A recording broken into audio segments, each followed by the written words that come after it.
Supreme Court Justice Clarence Thomas. He's not exactly known for chatting a lot. He broke his silence on the bench not long ago, back in January, and he talked to a Duquesne University forum last month, and it's really quite interesting just to hear him talk. Take a listen.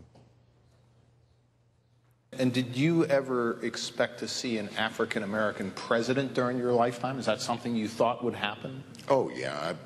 I guess I've always thought there would be black coaches, black heads of universities.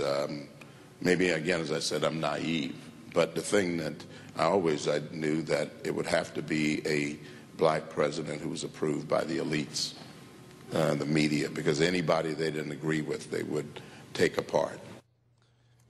He's still angry. Yeah, he's still got upset. a grudge, I mean, a little bitter. You think maybe. so? Yeah, look, I agree with Clarence Thomas on one hand. I never thought I would see an African-American president in my lifetime. We're both Southerners. But on the other hand, you know, there was talk at one point about Colin Powell possibly running, Condoleezza Rice, and clearly Reverend Jesse Jackson paved the way in many ways, along with Shirley Chisholm, for us to have this moment. African-American voter registration shot up over the last 3 decades. But, you know, Clarence Thomas is a sort of unique individual.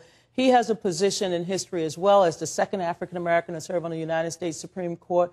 Let's hope that he's not the last African-American to serve on the court. I don't think he will be. Well, he was pretty personal there, I think, in the sense that he voices a lot of, I think, what is a frustration that many conservatives have, which is that, you know, someone like Barack Obama, when he was coming up, because he was seen as he was painted as by liberal media as more of a moderate, as more of a unifier, whereas conservatives like him have always been painted as divisive. So I think there's a lot of that frustration coming out. But that's also the case when you don't talk as much. When you finally do, you build up so much anticipation that every single statement he makes is then, you know, atomized and then dissected. Susan? Yeah, but of course, one thing, if Clarence Thomas thinks that the media's preferred candidate always wins elections, not really the case. I mean, there have been any number of candidates that the media has not been a big fan of that have won. Maybe we might see one tomorrow in South Carolina. Certainly, Governor Sanford can't feel that the media has been very friendly to him.